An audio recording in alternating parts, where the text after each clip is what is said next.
前回の動画でこのボート紹介した時、跳ね上げ通りが跳ね上げられねえじゃんって言ってたんですけど、コメントでいろいろもらって実は跳ね上げができました。ここがあれなんあれこれこうなってる。シャキーンこう、いやちょっと見くびってたこいつ。できんじゃんっていうことなんですよ。これいいじゃん。ワンタッチでできんじゃんこれ。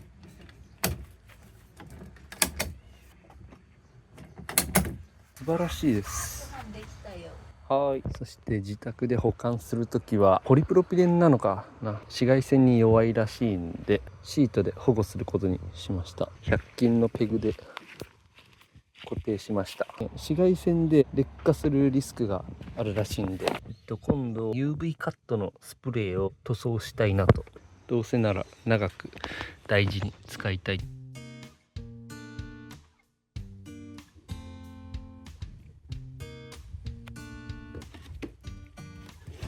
こんなものを買いました。これがクランプがいい感じにできてて、高さを調節できるんでいろんなタイプのバーにつけられます。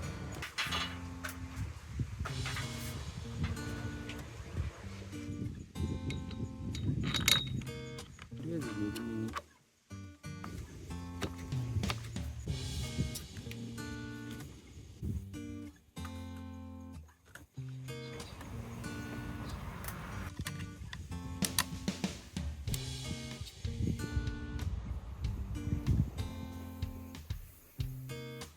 完成。ここがねローラーになってて、船を上げ下ろしするときにこうスムーズにやってくれる。でこれストッパーをつけてアストロ以上で出てこないようにしてるんですけど、でもこれ多分閉まった状態でもここが後ろの面より出てるから、この状態でもう上げ下ろしができると思う。これ一番寄せてしまった状態なんだけど、この状態で多分ボートの上げ下ろしはできると思います。ここをこういう風にこうやって締めると、ちょっとやりすぎ、締めると後ろに出なくなります。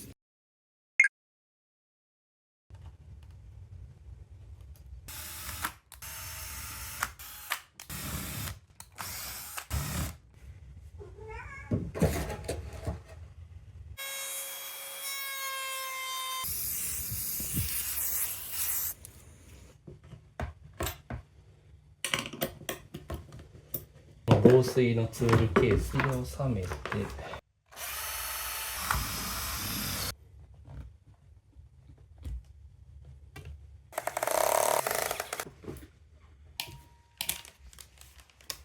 あ、入った。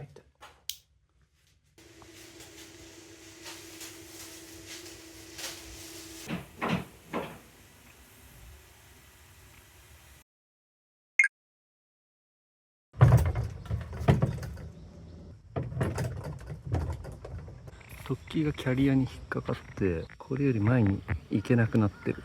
これね結構想像通り。このウインチを置けるとしたらこの真ん中の空間になるところだろうな。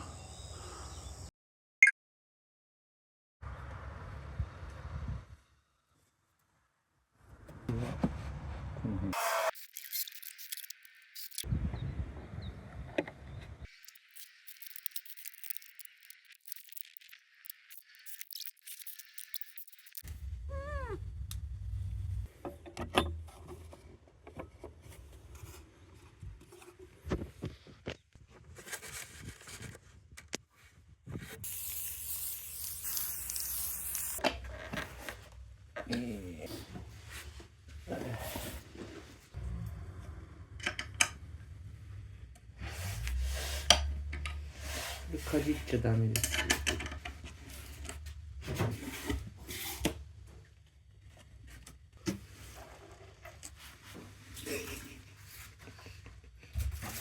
これちょんちょんしてた。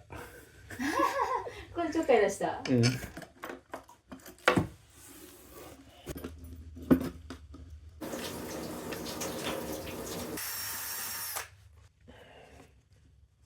んかぽっこりした。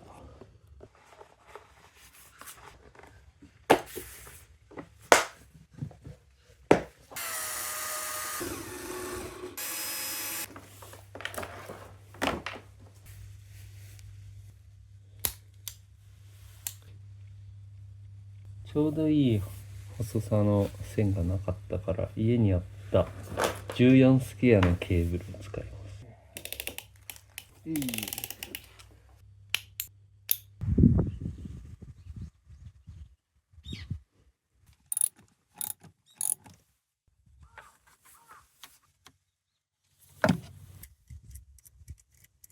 サーキットブレーカー60アンペアっていう意味だ。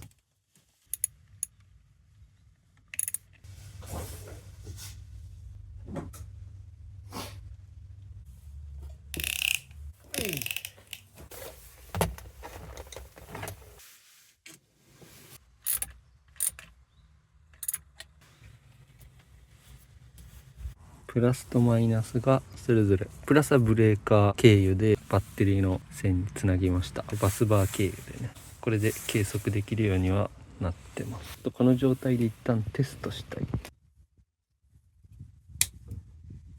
でこのブレーカーをつなぎます。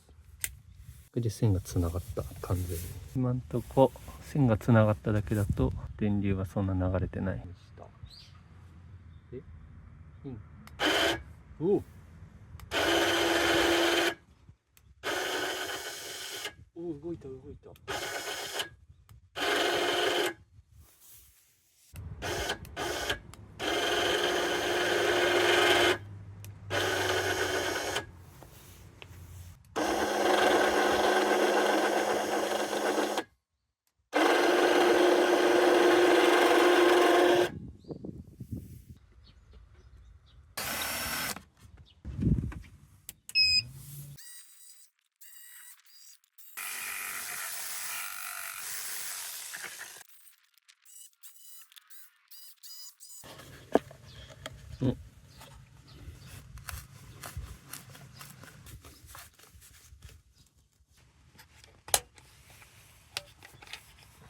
こうしておけばスイッチを切っておける。でケーブルはこっち側にこうまとめて沿わして、結束バンドでここまで留めてます。でここは、床設置したら床の下になるんで、床の下に適当に置いとく感じで、使う時は、向こうのスライドドアから外に出して上側とつないで使う感じ。ここから取り出すイメージ。こっち側は何も変わらないけど、スイッチがここにあるから、ここに荷物置いてたらちょっとどかしてやんないといけないけどね。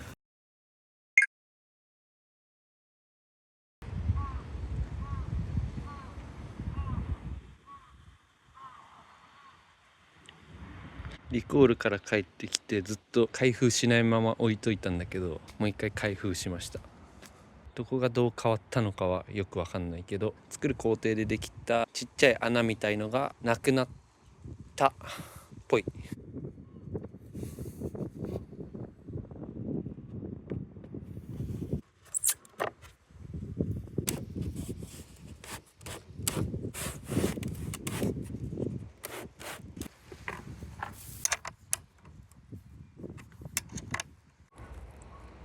ちょうどぴったりだね。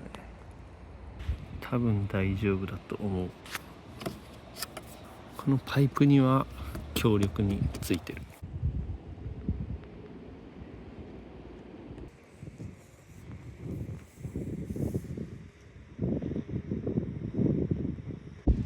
前の部分はボートの先端がスムーズに前に移動できるように板を固定しました。対抗性の結束バンドを123456789個。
水抜きしとくか。これおもろくない？面白い。ああ、出てきた出てきた。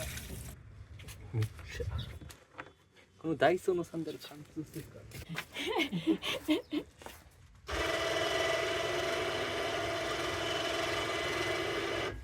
途中で止められるのすごい。うん。バターンってなりそうじゃない？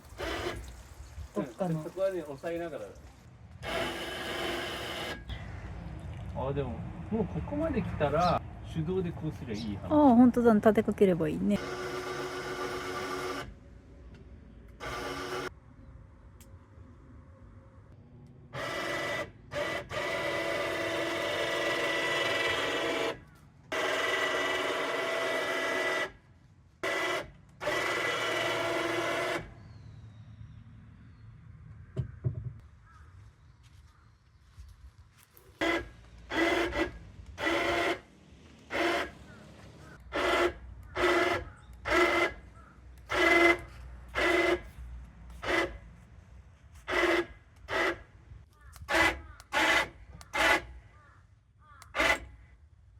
完全に決まったわ。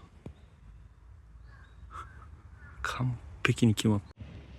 この木の上滑って先端がポトンって落ちてこうなったと。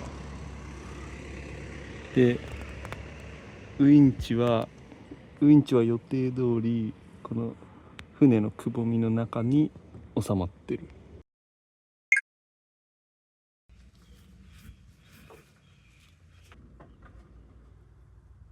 ローラーのところで折り返して先端につけました。